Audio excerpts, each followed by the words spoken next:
اسلام آباد میں دھرنا نہیں تھا، فحاشی اور اوریانی کے وہ مناظر جو مغربی تہذیب کی نمائندگی کر رہے تھے پوری قوم نے دیکھا۔ میں تو کوئی 2 سالوں سے زیادہ عرصہ ہوئے چیخ رہا ہوں کہ یہ لوگ ہماری نئی نسل سے حیا چھین رہے ہیں، ہماری نوجوان بچیوں کے سروں سے حیا کا دوپٹہ نوچ رہے ہیں، انہیں اوریانی اور فحاشی کی طرف لے جا رہے ہیں۔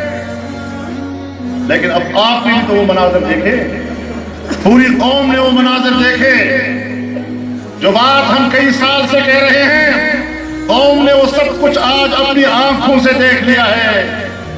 اور یہ وہ دھرنا نہیں دے رہے تھے، قدرت کی طرف سے یہ بے نقاب ہو رہے تھے، ان کی حقیقت کھل رہی تھی۔ اور اسلام آباد کو جنسی آلودگیوں سے آلودہ کیا گیا، جو گند پھیلایا گیا، پاکستان کی تاریخ میں اس کی مثال نہیں ملتی۔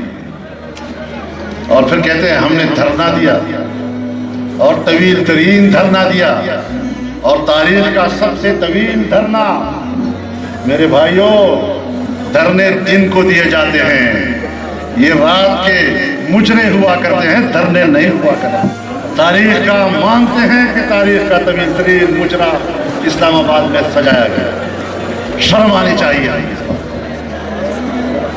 توبہ طائب ہونا چاہیے تمہیں۔ خدا کے فیض و غضب کو دعوت دے رہے ہو۔ اگر جمعیت علماء کی آواز نہ ہوتی، پورے ملک میں آپ کو چیلنج نہیں کیا جاتا، اور اس فحاشی اور اوریانی کے خلاف جمعیت علماء کا کارکن میدان میں نہ آتا، میں سمجھتا ہوں جمعیت علماء کے کارکن نے پورے ملک میں پوری قوم کا کفارہ ادا کر دیا۔